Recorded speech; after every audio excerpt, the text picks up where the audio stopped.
Salut tout le monde, j'espère que c'est pas moi le petit bruit de fond. Hervé, tu me diras si c'était moi si mon son n'est pas bon. Mais sinon, merci. Bonjour tout le monde. Merci d'être là. Bienvenue aux nouveaux. Je vois des nouveaux noms quand même dans notre liste de présence. Bienvenue aux anciens aussi, aux habitués de notre FCPQ en direct. J'espère que vous vous portez bien. Vous avez vu aujourd'hui beaucoup de nouvelles, beaucoup de nouveautés, beaucoup d'annonces qui ont été faites. En fait, une annonce qui a été faite à 1 heure cet après-midi. Donc, c'est sûr qu'il va être question amplement de ça aujourd'hui dans notre FCPQ en direct. Donc, tu vas tout de suite commencer avec ça. En fait, le dossier COVID. Donc, chez nous, à la FCPQ, je pense qu'on doit vous dire qu'on a fait quand même des représentations dernièrement pour donner les idées des parents, donner les priorités des parents au ministère, au cabinet aussi. Donc, je vous dis les grandes lignes sur lesquelles on a donné notre avis, puis ce qui était important pour les parents avant les annonces d'aujourd'hui. Donc, une des choses, sans s'ingérer dans la planification scolaire du day-to-day des directions d'école, mais on a quand même donné, avant de faire, puis tout ça, juste avant que je commence, là, une des prémices de base, puis ce qui est hyper important à souligner, c'est qu'on veut absolument garder les écoles ouvertes. On ne veut pas revivre un printemps. Je pense qu'il n'y a pas grand monde. À la limite, il n'y a personne qui veut revivre un printemps comme ça s'est passé au printemps dernier. Donc, il faut absolument qu'on garde nos écoles ouvertes. C'est notre prémisse de base. Donc, quoi faire? Qu'est-ce qu'on peut proposer si on veut absolument garder nos écoles ouvertes? Donc, on avait proposé, comme vous le voyez à l'écran, là, de moduler les horaires pour que les élèves se croisent moins. Si c'est nécessaire, entre autres, c'est ce qui a été annoncé en partie, là, mais on va revenir plus tard. Si c'est nécessaire de faire des demi-journées, peut-être de faire des croisements juste l'avant-midi, une partie l'avant-midi, une partie l'après-midi. Donc, pour être certain que pour que les élèves se croisent le moins sur l'heure du lunch, surtout au secondaire, là, pendant les récréations le matin. Donc, je pense que vous l'avez tous vu comme moi, constaté comme moi. Puis, on a tous été jeunes et adolescents. Donc, c'est important pour les jeunes aussi de socialiser, de rencontrer leurs amis. Donc, vous l'avez vu. Donc, quand vous passez dans les écoles secondaires, sûrement vous voyez des regroupements. Puis je pense que c'est normal dans la vie d'un jeune, mais il faut plus possible éviter ça avec les mesures sanitaires qui sont imposées. Donc, c'est une des propositions qu'on a fait au gouvernement. La deuxième, bien sûr, si on doit fermer les écoles, on doit faire du temps partiel, on doit faire une journée sur deux. On a mis de l'avant qu'il fallait. Enfin, on a mis de l'avant. On a plus que mis de l'avant. C'est une de nos conditions. C'est une de nos. Un incontournable. En fait, il faut absolument garder les besoins. Les élèves à besoins particuliers, les élèves à risque de décrochage, les élèves plus vulnérables à l'école. Pas d'une journée sur deux pour eux, pas de demi-journée sur deux pour eux. Donc, garder le contact avec l'école pour ces jeunes-là. Une troisième chose qu'on a mis de l'avant, puis qu'on a été quand même entendu, je vais y revenir, c'est d'inviter les jeunes à être des leaders positifs pour leurs pairs. Sur les plateformes, avec les conseils étudiants, sur les plateformes, les réseaux sociaux, les influenceurs, parler aux jeunes, en fait, de l'importance de maintenir d'appliquer les consignes sanitaires. Puis, c'est pas les parents, hein, c'est pas surtout pas un premier ministre pendant une conférence de presse à 1 heure l'après-midi qui va avoir le bon ton pour parler aux jeunes, je crois bien, mais de trouver les bons moyens, les bons canaux pour que les jeunes soient sensibilisés aux mesures sanitaires. Ça, c'est les grandes lignes. Bien sûr, avec ça, il y a toujours d'autres choses là, que je vais quand même vous en donner quelques-unes. Donc, de maintenir au maximum les services aux élèves, les services aux parents, entre autres, ne pas fermer les services de garde, parce que ça aurait pu être une possibilité, puis ça n'a pas été le cas, ce qui a été annoncé aujourd'hui. On va y revenir encore un peu plus tard. Puis, que ça soit adapté au milieu. Ça, je pense que c'est important pour la fédération. Donc, pas parce qu'il y a une région qui est plus touchée que ça doit toucher l'ensemble du Québec.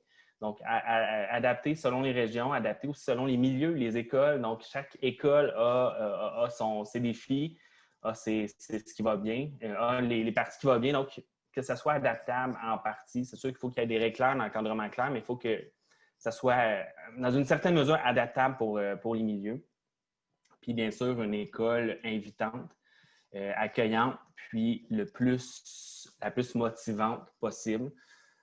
Je sais que jeudi matin, quand que vos jeunes, si vous avez des ados secondaires dans les zones rouges, aller à l'école avec le masque toute la journée, aller à l'école se faire couper ses activités parascolaires, les sorties éducatives, ça enlève une bonne partie du côté motivant pour aller à l'école. Donc, bien sûr, il faut avoir nos consignes sanitaires qui sont là parce qu'on veut garder les écoles ouvertes, mais d'essayer d'en maintenir le plus possible pour garder l'école attrayante, attirante pour les jeunes.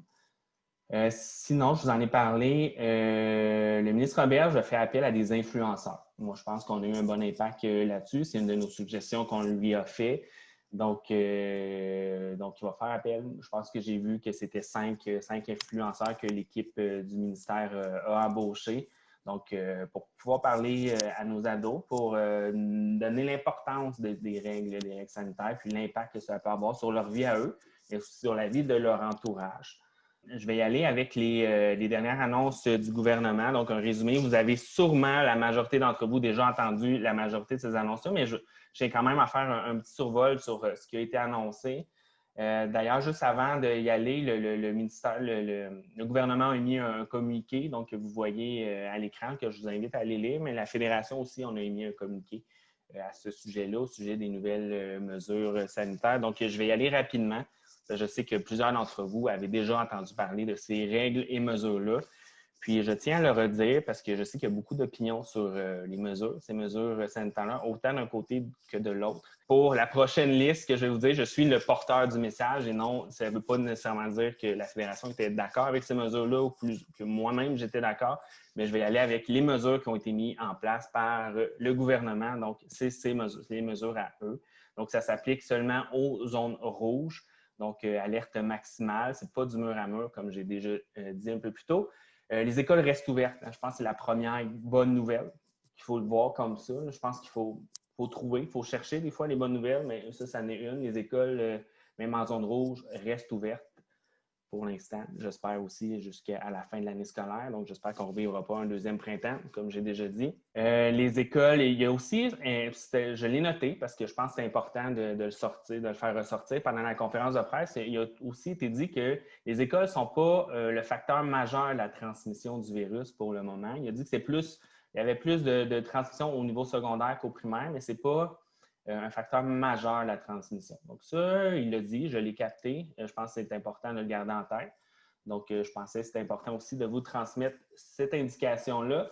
Donc, les mesures, j'y arrive, vont s'appliquer à partir de jeudi 8 octobre jusqu'au 28 octobre, puis ils vont être réévalués par la suite. Donc, j'imagine qu'on va avoir des nouvelles un peu avant le 28 octobre prochain. Donc, comme j'ai déjà dit, ou je pense que je l'ai déjà dit, les secondaires 4 et 5 vont être à l'école à demi-temps. Ça inclut malheureusement les élèves à besoins particuliers, sauf s'ils sont dans une classe spécialisée. Mais sinon, c'est l'école une journée sur deux. Je sais qu'il y a des projets pilotes présentement qui se font. Il y en a un à une école à Gatineau qui, eux, c'est un avant-midi sur deux, puis les élèves changent. Puis ce qu'on entend des parents de ce coin-là, ça va bien. C'est une super bonne idée. Les élèves, ils aiment ça aussi.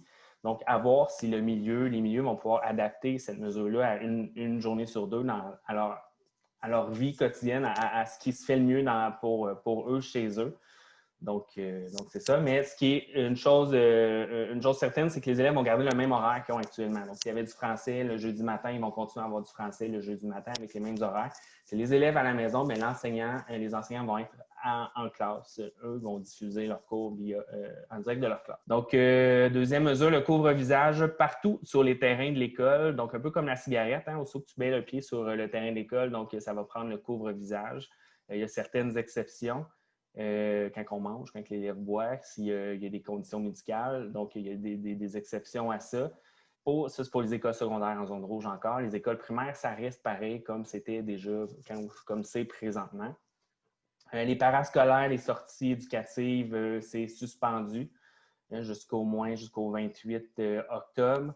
Le dîner dans les classes, dîner à l'intérieur de la bulle classe, c'est possible de faire dans les cafétérias, mais avec une distanciation de 2 mètres. Tout ce que je vous dis là, on va avoir une lettre, je vais vous dire tout de suite, là, on a reçu une lettre. Si vous ne l'avez pas reçue en tant que parent, vous allez la recevoir prochainement.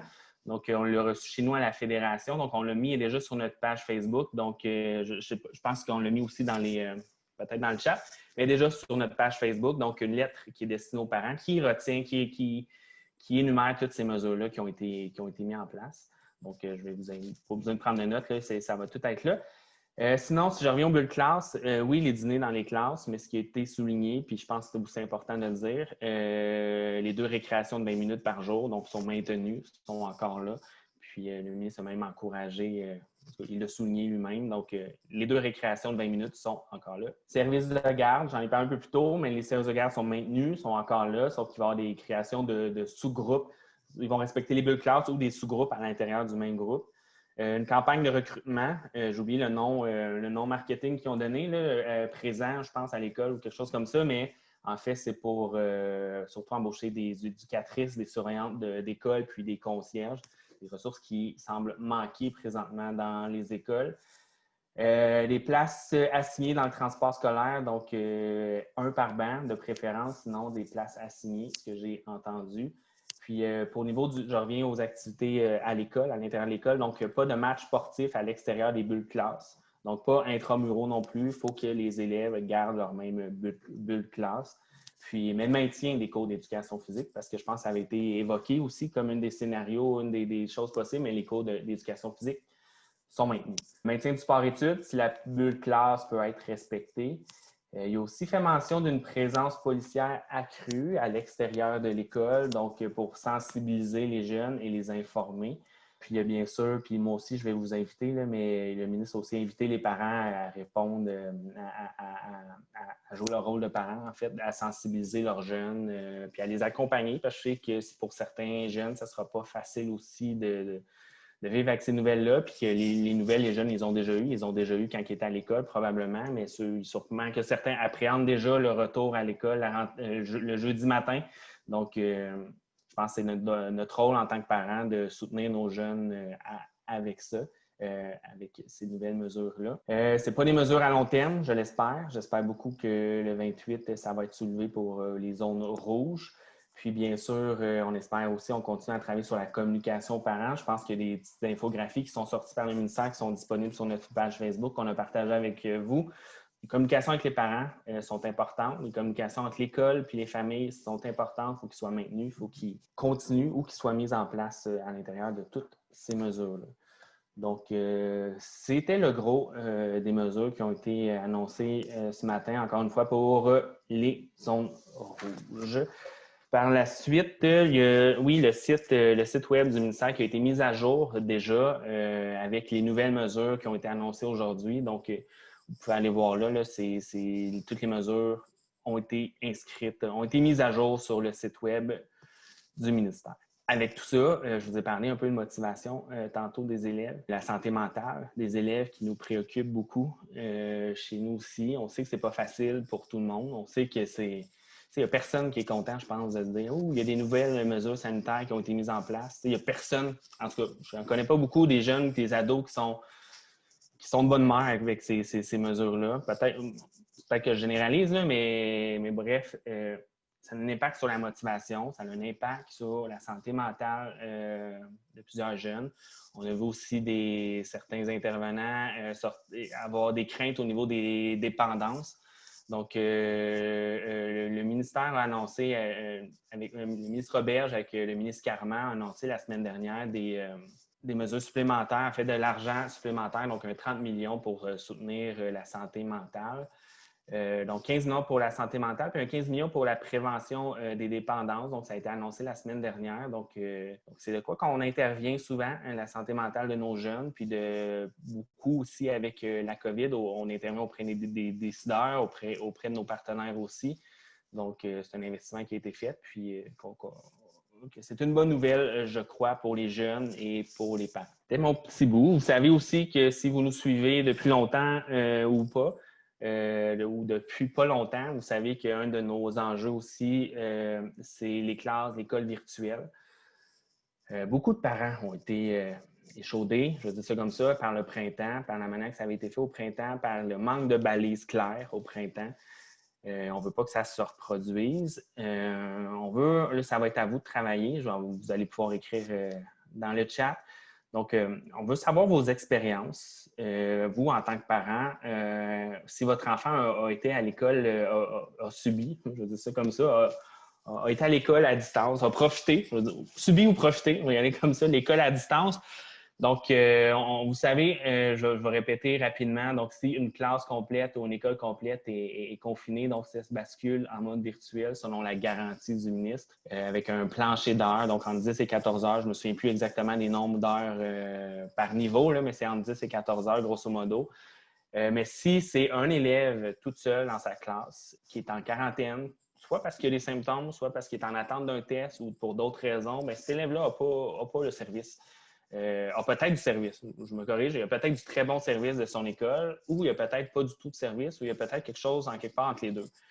Mais il n'y a pas de balise claire présentement, c'est pas uniforme, il n'y a pas de règles concrètes. Donc, c'est de quoi qu'on met de l'avant, en fait, qu'on dénonce. Je vais dire ça comme ça, qu'on dénonce auprès du ministre, du ministère. Donc, on veut qu'il y ait un service, au moins un encadrement minimum, des balises minimales pour tous les élèves, pas juste ceux que la classe ou l'école complète est fermée. Puis il y a même des parents qui nous ont dit, ben moi, j'aime mieux que la classe au complète soit fermée que juste mon enfant soit retiré, parce qu'au moins, on va avoir du service.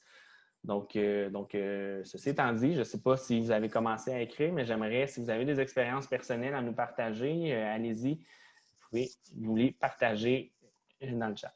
Sur ça, je vais passer la parole, je crois, à Marie-Hélène. Ça terminerait mon petit bout COVID. Marie-Hélène qui va vous parler de la mise en œuvre du projet de loi 40. OK, alors ce soir, je vais vous parler de la nouvelle gouvernance scolaire. La semaine dernière, Jean-François Riboud a fait une belle présentation pour expliquer c'était quoi la différence entre la cooptation et l'élection. La cooptation, c'est ce qui va arriver c'est le mécanisme qui va être en place pour choisir les nouveaux membres, les membres de la communauté, les nouveaux conseils d'administration. Donc, ce soir, je vais vous reparler de ça. D'abord, je vais vous dire qu'au plus tard, le 14 octobre, cette désignation des membres de la communauté doit avoir eu lieu. Donc, cooptation et non-élection, qu'est-ce que ça signifie? En fait, elle suppose la collégialité dans la prise de décision plutôt qu'un vote. Je ne reviendrai pas là-dessus, mais c'est un travail de collaboration qui doit être fait entre tous les membres du conseil d'administration pour trouver les bonnes personnes qui vont correspondre aux différents profils. Ce qui est important de retenir, c'est que c'est le conseil d'administration qui décide lui-même de ses règles de cooptation. Et aussi, je veux en fait ce soir attirer votre attention sur l'article 23 de l'annexe du projet de loi 40, l'annexe qui est en fait la procédure de désignation des membres des premiers conseils d'administration dans les centres de services scolaires francophones.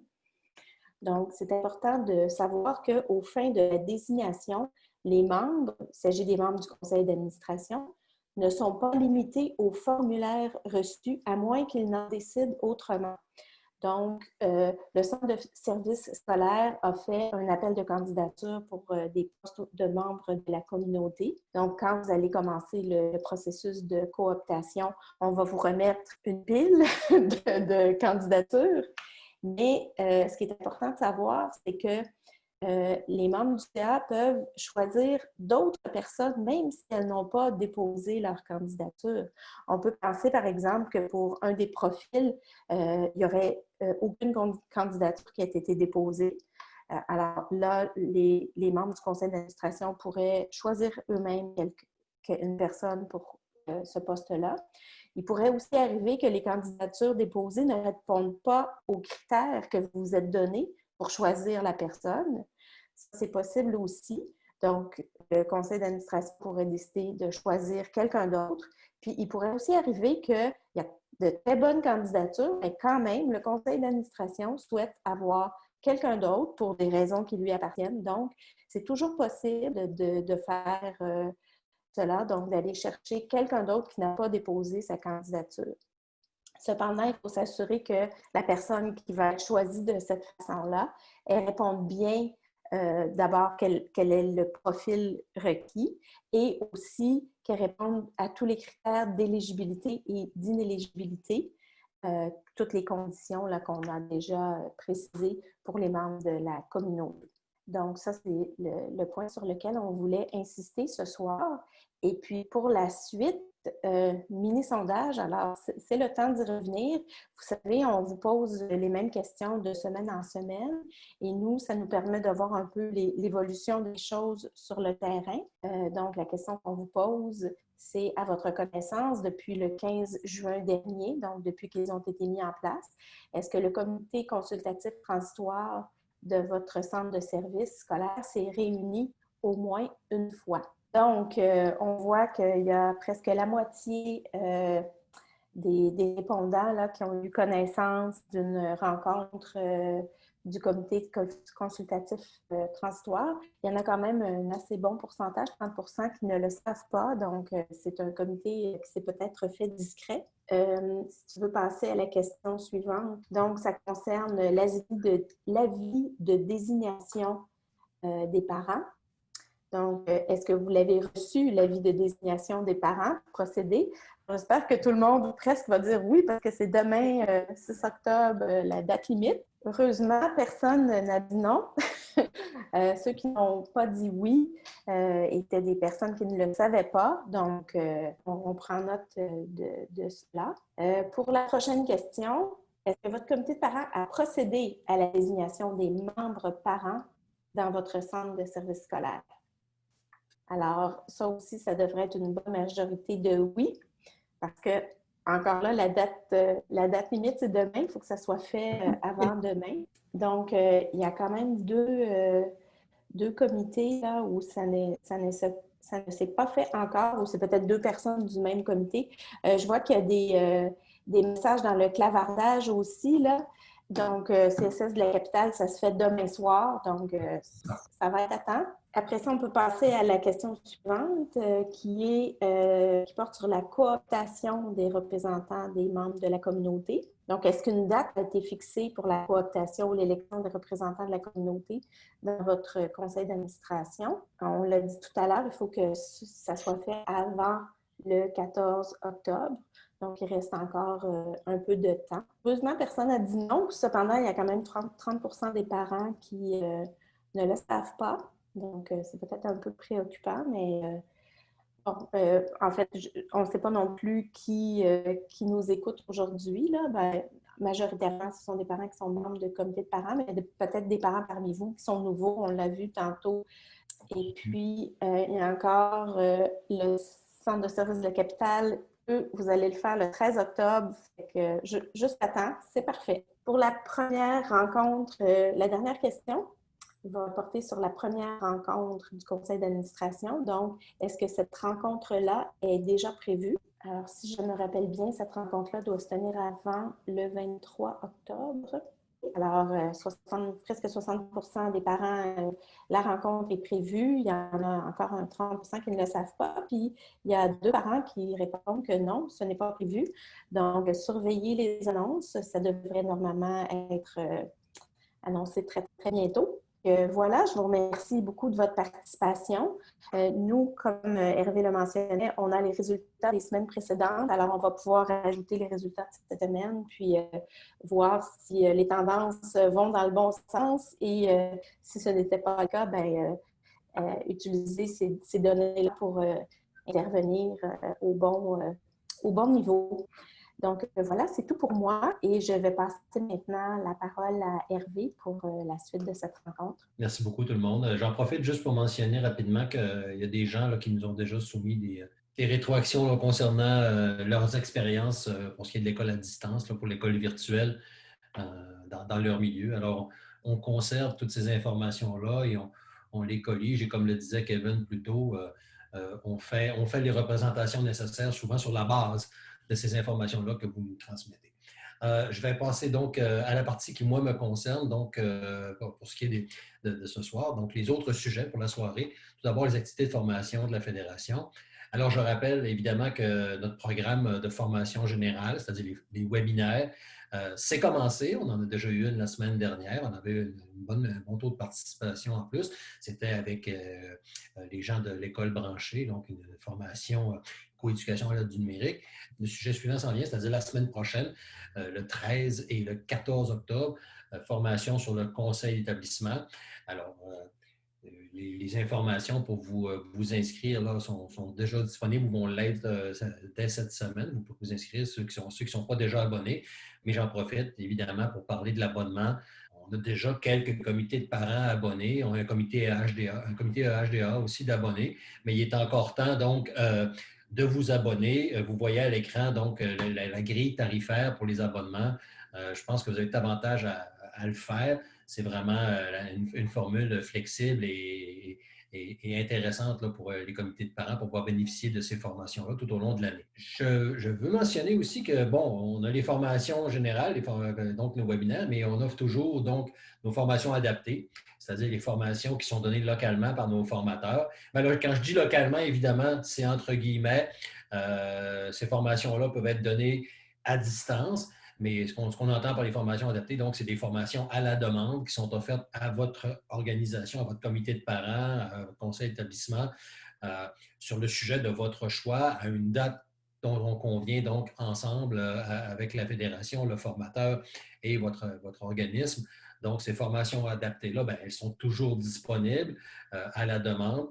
Encore une fois, on s'adapte, la fédération s'adapte pour pouvoir offrir ces formations-là de façon sécuritaire et qui respecte donc les conseils ou les directives de la santé publique, la direction de la santé publique. Pour ce qui est, par contre, ce que j'aimerais mentionner, et ça, ben, l'information, évidemment, on l'a, c'est que cette semaine, ça a été dit plus tôt, cette semaine, c'est la semaine pour l'école publique, avec le porte-parole, donc vous voyez à l'écran, là, M. Philippe Laprise, l'humoriste, donc c'est toute la semaine cette semaine, donc on peut dire à notre école publique qu'on l'aime.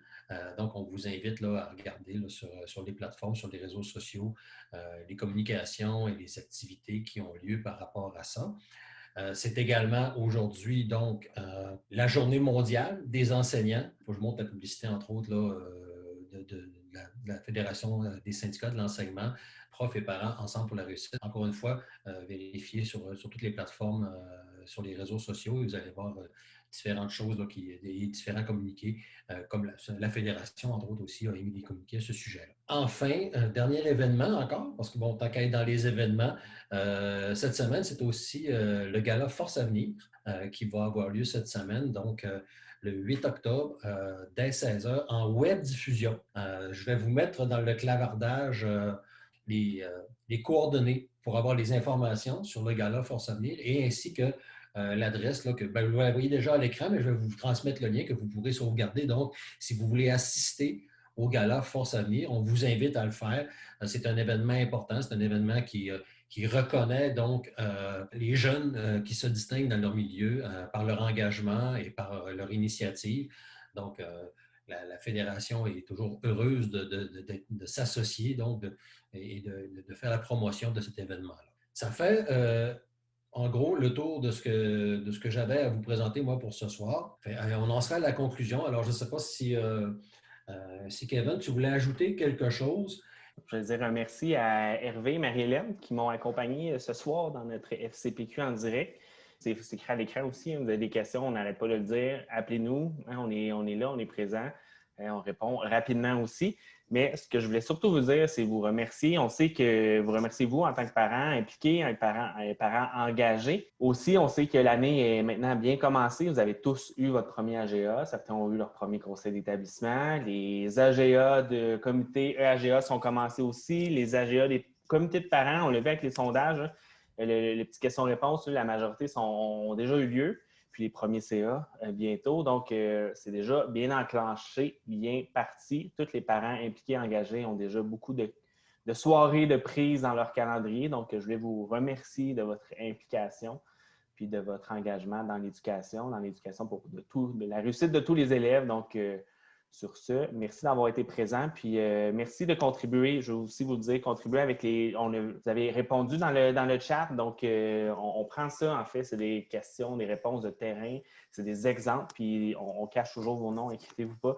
Mais c'est des exemples qu'on donne aux décideurs, des choses qui se passent sur le terrain. Donc, ça nous aide à appuyer nos recommandations.